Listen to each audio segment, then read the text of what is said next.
On World News Tonight this Friday, George W. Bush has harsh words for Al Gore only hours after Mr. Gore's convention ends.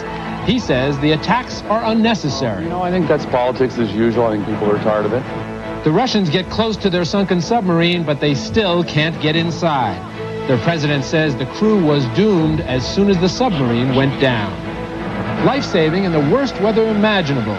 These men risk their lives in hurricanes and high seas to rescue people in terrible danger.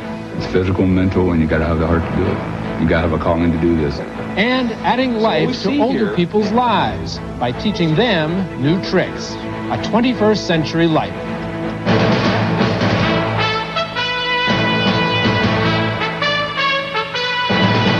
From ABC News World Headquarters in New York, this is World News Tonight with Peter Jennings. Sitting in tonight, Jack Ford. Good evening. The conventions are over, and the attacks have already begun. George W. Bush came out swinging today, only hours after Al Gore accepted his party's nomination for president. We'll have Mr. Gore's response in just a few moments. But first, Mr. Bush flew straight to Mr. Gore's home state of Tennessee this morning and delivered a broadside against the vice president. ABC's John Yang joins us from Memphis. John, good evening.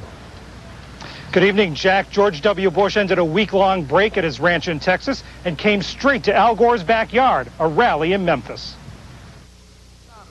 This November, Texas and Tennessee are going to be in the Bush-Cheney column. He took aim at the vice president's acceptance speech, blasting the administration for what he calls missed opportunities. Last night, we heard a laundry list of new promises, which I thought was an attempt to cover up old failures. And he went on to ridicule one of those promises. My opponent said his first legislative proposal would be for campaign funding reform, and that's fine, although he's a little short on credibility on the issue. With his Democratic opponent now officially the nominee of his party, Bush said voters would have a clear choice in the fall. Laws. They got one candidate who wants 4 more years of finger-pointing and politicizing and blaming. Will we prolong 4 more years of Clinton-Gore, or will we give America a fresh start? Bush, who says he wants to raise the tone of the political debate, criticized the populist theme Gore sounded, saying the vice president is a candidate who will pit one group of people against another, a candidate who wants to wage class warfare to get ahead. The Bush campaign's foray into Gore's home state underscores his comfortable position as the summer ends. The Republican governor is a credible competitor in some traditionally Democratic states. He's playing in territory that ought to be Gore's. And Gore is campaigning in a state like Wisconsin, which ought to be an easy state for the Democrats to carry. Bush dismisses the Democratic charge that he's light on substance, but his aides know he has to respond to it. So they promise a series of policy speeches with specifics, Jack, in the coming weeks. First up, one tomorrow on education. John, thank you. ABC's John Yang live from Memphis. Meanwhile, Mr. Gore took a red-eye flight last night from Los Angeles to Wisconsin and embarked on a campaign boat ride down the Mississippi. He gave his first interview after last night's big speech to ABC's Terry Moran, who joins us from Harpers Ferry, Wisconsin. Terry, good evening. Good evening, Jack. Inaugurating this next crucial phase of his campaign, Al Gore said bon voyage this morning to supporters in La Crosse, Wisconsin, just upriver from here, as he set out on this very picturesque and politically strategic journey. The vice president was a bit hoarse, but clearly eager to hit the trail. Allow yourselves to believe. Open your hearts. Let's claim our future. Joined by running mate Joe Lieberman and their families, Gore spent a glorious Midwestern day aboard the riverboat Mark Twain as it paddled downstream past the high bluffs and small towns along the upper Mississippi. And in an exclusive interview on board with ABC News, Gore said he felt good about his performance last night. Do you think you connected with the American people last night? I felt it. I hope they did. He also responded to Republican criticisms that his populist message, pitting what he calls working families against corporations and upper-income Americans, amounts to a kind of divisive class warfare. I see it as a uniting approach to put the emphasis on working families. I've done that all my career. But do you think in these good times people are more comfortable with corporate success? Look, profits are a good thing, but all things in moderation. The Bush campaign also argues that Gore has been in power while problems festered. You haven't done the job, is what Governor Bush said. Why should we have confidence that you can get it done now? Well, actually, in the last 7.5 years, we did turn the biggest deficits into the biggest surpluses, but we have much more to do.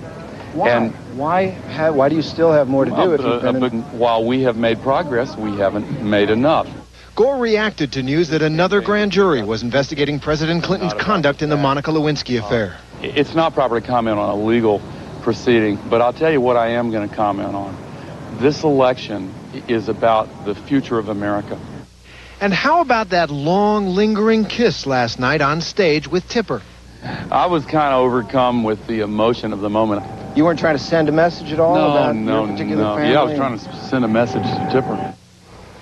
Well, the pictures were pretty. The Gores and Liebermans and even the press corps were having fun, but underneath it all, things were very serious on board the Mark Twain. The race is tight. Governor Bush is on the attack, and the battle is joined. Jack? Terry, thank you. ABC's Terry Moran. In Washington today, mystery solved. The Gore campaign was angered last night by a leak to the news media just before the vice president's speech. So, just who leaked that a new grand jury was conducting a criminal investigation into President Clinton's handling of the Monica Lewinsky affair? Well, the answer was quite a surprise. We go now to ABC's Bob Woodruff at the Justice Department. Bob? Well, Jack, after all this finger-pointing, it turns out this was not a Republican dirty trick after all. It was not even coming from the independent counsel's office. In fact, it came from a federal judge. Judge Richard Cudahy is one of the 3 judges that oversees the independent counsel's office. He says he inadvertently gave out the information to an AP reporter when he called him on an unrelated matter. He just let it slip. So today there were apologies all around, and I have to say, Jack, this has to be one of the quickest ends to a leak investigation in the history of the planet. Bob, is there any suggestion that the judge might have had some sort of political axe to grind on his own? No, actually quite the contrary. In fact, it turns out this judge is a Democrat. He was appointed by Jimmy Carter, President Jimmy Carter, back in the 1970s.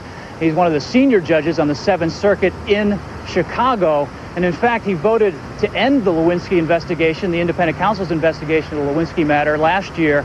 This year he voted to continue it, and that is actually part of the story, because when the reporter called him up this year and said, why did you vote to continue the Lewinsky matter this year and not last year, that's when he let these words slip. He said, because there is a new grand jury panel that has been put into effect, and he said, that's why we have to keep this going. And that, of course, was what he should never have said. Jack? All right, Bob, thanks very much. ABC's Bob Woodruff from Washington.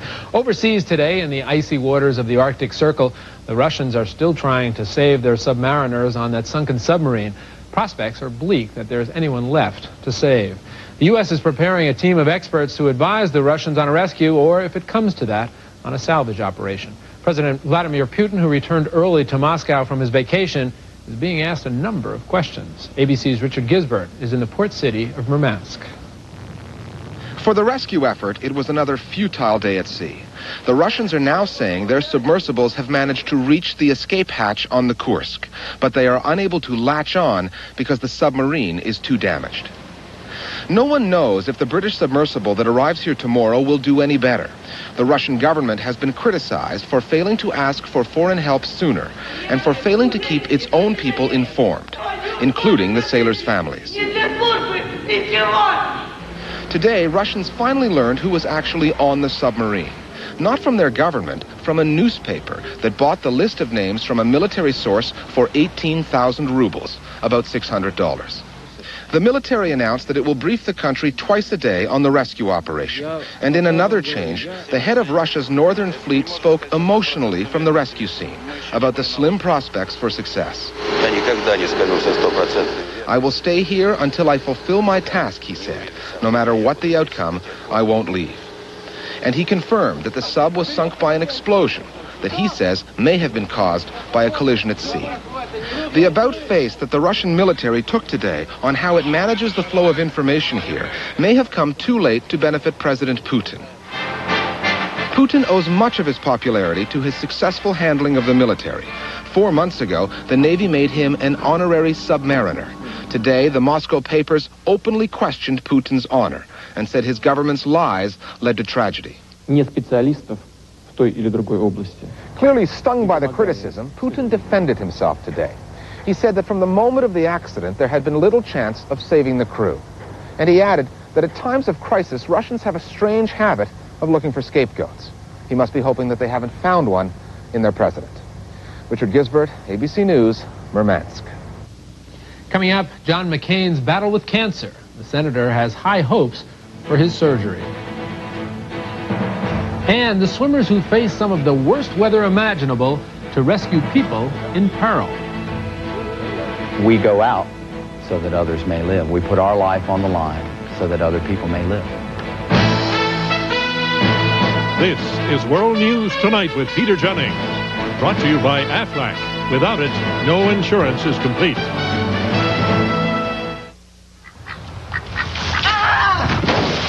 Well, when I got hurt in this work, glad I had supplemental insurance. Supplemental insurance? What's that? Aflac. Well, even best insurance doesn't give you cash to cover things like lost pay, other expenses. This does. What does? Aflac. Shouldn't ask about it at work. Really? And what's it called? Aflac! Aflac. Without it, no insurance is complete. Aflac. If you want help maintaining healthy joints, the makers of Tylenol proudly introduce Aflexa. Aflexa contains glucosamine, which can help promote flexibility. Try it for a month. Aflexa, do what moves you. No matter what you think of tobacco companies, the fact is, at Philip Morris, we're changing the way we do business. We've taken down our tobacco billboards and stopped putting tobacco logos on clothing and merchandise. All part of a tobacco settlement agreement that restricts the marketing of tobacco products and provides $1.5 billion for youth anti-smoking ads and education. Things are changing, and at Philip Morris, we wanted you to know. Old English presents Love and Wood. Cynthia just married David. Her furniture is modern. His is traditional. Will they discover Old English offers superior protection for all their wood pieces? Will they get a minivan? Tune in next time for Love and Wood by Old English. The Home Depot continues to lower the cost of home improvement. Glidden Interior Flat Paint is now just $7.97 a gallon at the Home Depot. Every single color under the sun, every single day, just $7.97. And if you need any other paint supplies, remember, the Home Depot is America's favorite paint store. So paint your nursery, paint your dining room, paint your game room. There's never been a better time. The Home Depot, proud sponsor of the U.S. Olympic team. When he was campaigning with George W. Bush last week, Senator John McCain was characteristically straightforward about that Band-Aid on his left temple. Skin cancer. He had battled it once before. He undergoes regular testing, and everyone, he warned, should wear sunblock. The tests have been done, and tomorrow he's scheduled for surgery. Here's ABC's Judy Muller. John and Cindy McCain were optimistic today as they greeted reporters outside their home, carrying a basket full of sunscreen for the crowd. McCain will have surgery tomorrow to remove 2 melanomas on his upper left arm and left temple. We expect it to be relatively short, relatively simple, and as I say, I'm very confident. I've been in a number of fights in my life, and this is just another one, and I'm sure we will be able to prevail. McCain was briefed earlier by doctors at the Mayo Clinic in Scottsdale on the results of comprehensive tests performed yesterday. They recommended simple excision of the melanoma on the left arm and a more extensive excision of the left temple lesion, including a lymph node dissection to make sure the cancer has not spread. His doctors did not speak on camera, but oncology experts say early detection is extremely important. McCain had an earlier brush with melanoma. Doctors removed a lesion from his shoulder in 1993. Since then, he has faithfully seen his doctor every 3 months for checkups. These new melanomas are not related to that previous lesion, nor are they connected to one another, which means the old cancer did not spread. McCain was asked about reports that he'd been exposed to a lot of sun as a POW in Vietnam. Actually, I was amused by some of that thing about talking about my years as prisoner of war. The one thing I wanted to do as prisoner of war was to see the sun. The senator will spend tomorrow night at the Mayo Clinic. He hopes to be out campaigning for his fellow Republicans by Labor Day. Judy Muller, ABC News, Phoenix. On the money tonight, on Wall Street, the Dow Jones Industrial Average was down just over 9 points to close at 11,046. Meanwhile, the NASDAQ stocks were down 10.5 points. Mortgage rates were down this week to 7.96% for 30-year fixed mortgages. That down from 8.04% last week. Mortgage rates hit a 5-year high in May, that of 8.64%. And women's soccer star Mia Hamm has been warming up for next month's Olympics in Sydney, Australia. Hamm raised some eyebrows today at the Kansas City Chiefs practice field, where she kicked a 45-yard field goal with her right foot, then kicked a few more with her left, just for good measure. When we return, people who brave deadly conditions to save lives. Good evening, sir. Your finest table? Reservation. Perhaps you'll find it under Washington. George Washington? Sir, that's only $1. Only $1. Don't you know that with 10, 10, 220, all calls up to 20 minutes are only 99 cents, and just 7 cents a minute after that. Plus, there's no monthly fee. Great rates and no monthly fee? All day, every day. Walk this way. Dial 10-10-220. Is that kid stacking total in the dairy case? That he is, sir. Son, the cereal aisle is over there. Yeah, but now this is where total deserves to be. It's the only food with 100% of the daily value of calcium. Give me a hand. 100% calcium, huh? That's like downing 3 glasses of milk at once. We gotta talk. You bet. Hey, are you getting enough calcium? Because most adults aren't. Total. Now with 100% calcium. Attention, shoppers. Total is now in the dairy case. This school supply thing. I know. But until the school budget catches up, I really don't see any other way. It's just really starting to add up. I didn't become a teacher for the money, Stephen. The kids really need those supplies. In an effort to help local schools, Office Depot is crediting 5% of your back-to-school purchase to the school of your choice.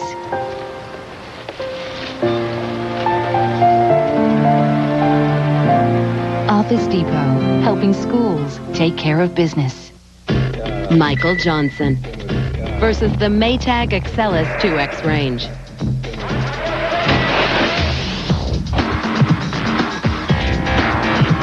With its rapid cook technology, the Maytag Excelis is the only range that cooks in half the time. Who's fast now, Michael? Witness the phenomenon for yourself, online or at your Maytag store. Tonight on Nightline, hope is running out for Russian sailors trapped in a sub at the bottom of the sea. Foreign help is coming, but is it too little too late tonight? And Sunday, is Al Gore his own man? Both campaigns weigh in with the latest. Ralph Nader says he isn't. He'll explain why in an exclusive interview on This Week Sunday. In the Atlantic Ocean today, Tropical Storm Alberto became Hurricane Alberto once again. No August storm has lasted this long in at least a century, but this one is never expected to make land. Another tropical storm named Chris has formed in the Caribbean. Meteorologists are predicting a rough hurricane season this year. That may mean more work for an elite group in the Coast Guard, and we certainly mean elite. Out of 36,000 Coast Guard military personnel, only 233 men and 2 women are active-duty rescue swimmers. You may have read about them in the best-selling book, The Perfect Storm. They're based in 23 stations across the country, and what they do is save lives by facing nature at its fiercest. ABC's Ron Claiborne is at a Coast Guard base in North Carolina. It was a daring rescue. A truck driver pulled from his tractor trailer just moments before it was engulfed by floodwaters during Hurricane Floyd. Saved by a member of a little-known Coast Guard team called Rescue Swimmers. There he is. Specially trained to save lives. They got him. In the worst physical conditions imaginable. We go out so that others may live. We put our life on the line so that other people may live. It's risky work, plucking climbers stuck on cliffs, pulling survivors from the water in the middle of a fierce storm. You just stay focused in on what you're doing, and you know that your life and the person's life that you're trying to rescue, is in your hands. In their 15-year existence, the Coast Guard swimmers have rescued or assisted an estimated 5,000 people. But what's most remarkable is that they've done this without losing a single rescue swimmer in the water. Stay with the count, Yamas! You're falling behind, Yamas! Only the most determined become rescue swimmers. More than half of those who apply don't make it. You need extraordinary physical conditioning to endure the grueling 16-week training program. But that alone is not enough. A lot of it's mental, a lot of it's physical, but in the long run, it all comes from the heart because you really have to want to do this. It was the chance to save lives, to put it all on the line, that appealed to 21-year-old Justin Leckie. You definitely got to have it physically and mentally to make it through here. You got to want it. I mean, they're not giving it to you. You have to work for it. Down, rescue, up, swimmer! While the trainees are drilled each day, the veteran swimmers practice over and over their skills and maneuvers. Rescue swimmers outside the cabin going down. They must be prepared to risk their own lives, as the Coast Guard motto says, so that others may live. Ron Claiborne, ABC News, Elizabeth City, North Carolina. In yet another man versus nature battle, Mount Oyama in Japan erupted again yesterday for the 5th time in less than a month. It spewed smoke and ash 16,000 feet into the air. The volcano is located on a small resort island off Tokyo. No one's been hurt in the eruption, but officials are evacuating nearby residents. When we return, using technology to help the elderly stay connected. A 21st century life. There's a new prescription treatment called Remicade that could change your life by giving you lasting relief from the pain and stiffness of rheumatoid arthritis. Your doctor may add Remicade if you are on methotrexate already and not responding well. You take 1 dose of Remicade every 8 weeks after the first 3 doses. Of course, Remicade is not for everyone. Serious infections requiring hospitalization have been reported. If you are prone to or have a history of infections, currently have one, or develop one while taking Remicade, tell your doctor right away. There's a risk of serious infusion reactions with hives, difficulty breathing, and low blood pressure. Ask your rheumatologist about Remicade, or call today.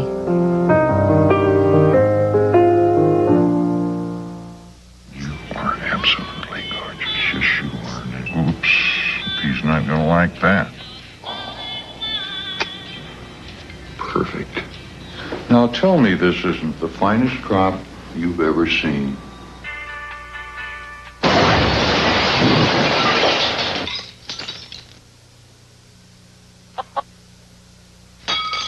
Why don't you go next?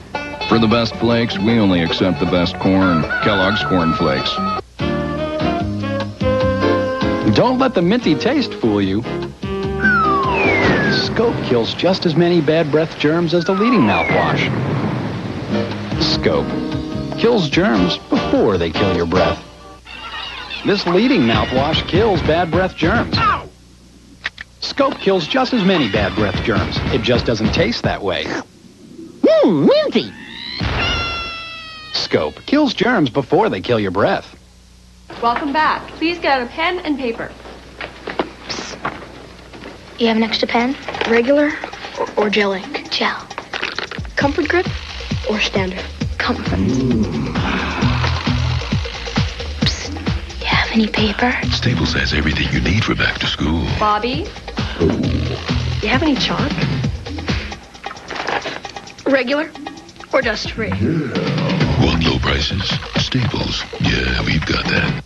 It's allergy season, and for once, I'm not miserable. It's the Nasochrome. Unlike these, it can't make you drowsy. And unlike these, there's no possibility of nervousness. Maybe that's why allergists recommend Nasochrome most. Nasochrome. The best way to stop suffering is never to start. You see what Duvall did yesterday? Yeah. He shouldn't have laid up on that short par 5. He should have used the 3. Wouldn't gone for it. What was he thinking? See what Teltex did yesterday? Yeah. They should have offered $68 a share for that Italian multinational. They should have acquired something with less long-term debt, better distribution in Pacific Rim. When we created a smarter kind of investment firm, we created a smarter kind of investor. Dumb. Good morning, America. It's a brand new day. Fresher and livelier than its competition. Dazzling. Good Morning America scores while the competition snores. Do something good for yourself. Start smarter with Good Morning America. Weekdays. A brief review of our main story tonight. Their conventions behind them, Al Gore and George W. Bush, vaulted into full campaign mode today. Mr. Gore spent the day on the Mississippi reiterating the promises of his speech of last night, while Mr. Bush wasted no time waiting to tear them down in Gore's home state of Tennessee. Our final item tonight, a 21st century life. Through abcnews.com, Peter Jennings has been asking for your suggestions of people you'd like to learn more about, and received one email that stood out. Patty Shannon works for AT&T Wireless in Seattle. She saw a recent piece on this broadcast about a man who believes that the elderly should be treated with more respect. And then she thought of a man who is doing just that. He is bringing the internet age to an older one. That'd be nice. Older people do like to try new things. They're not afraid. We put that burden on them that they're afraid to try new things unfairly. Each day that 37-year-old Frank Koss goes to work, he brings along an attitude. I needed to do something with my life to help people. So what I'd like you to do is go back to your desktop. Mr. Koss works at the Bayview Manor, a Seattle seniors' home.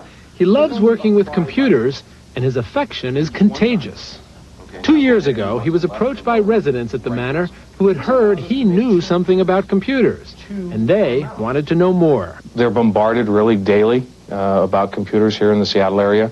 So, in the city of Bill Gates and Microsoft, Frank Koss began offering computer classes to the elderly at the Bayview Manor. It's a way to stay connected. It's a way to stay active. They can visit places that they have visited in the past, but they can do it via the internet now. I don't know why people say, oh, I'm too old to do this. For Emily Richards, it's all about email. This really, really is wonderful. It has connected her to her granddaughter all the way across the country in Alexandria, Virginia. She's so excited, and it's just such a neat new way to communicate with her. One resident will say, well, I got an email from my granddaughter who lives on the East Coast. And the next day, the other resident's coming down saying, when your next class is starting. Frank Koss grew up in Seattle. He found his job at this non-profit seniors home 7 years ago because he was tired of climbing the corporate ladder and wanted to do something to help people. Now, he's helping the people of the 20th century join the 21st. This is a generation that has tackled some of the greatest problems in our nation's history. And this is an easy one for many of them. It's very easy for Berla Eastley. She uses her new laptop to write stories about her past, so her children and grandchildren will know more about their family. The little church was painted white. Hitching posts were the horse-drawn buggies, wagons, and saddle horses who brought the families to worship and socialize. She wants, I guess in a sense, a legacy so that these stories in her family are not forgotten. Connecting with the past by connecting with a man who helps them connect with the 21st century. I can only hope that at their age that I am that willing to embrace new things. And you can connect with Frank Koss for an internet chat, that immediately after this broadcast on abcnews.com. That's all from World News Tonight on this Friday. Nightline will have a report a little bit later this evening on the sunken Russian submarine. I'm Jack Ford. We'll see you all next week. Have a good night and a good weekend.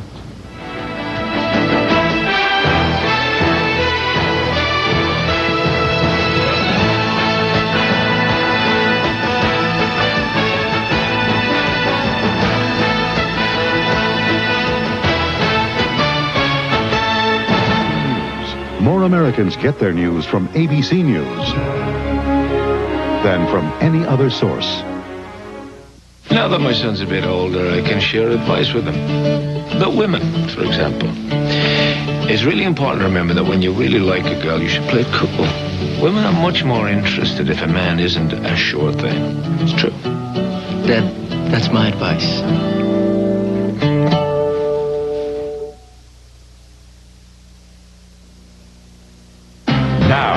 News 2 at 6. First, fast, accurate. And have you determined whether or not you are going to waive your privilege against self-incrimination later in these proceedings? No, I have not. Accused killer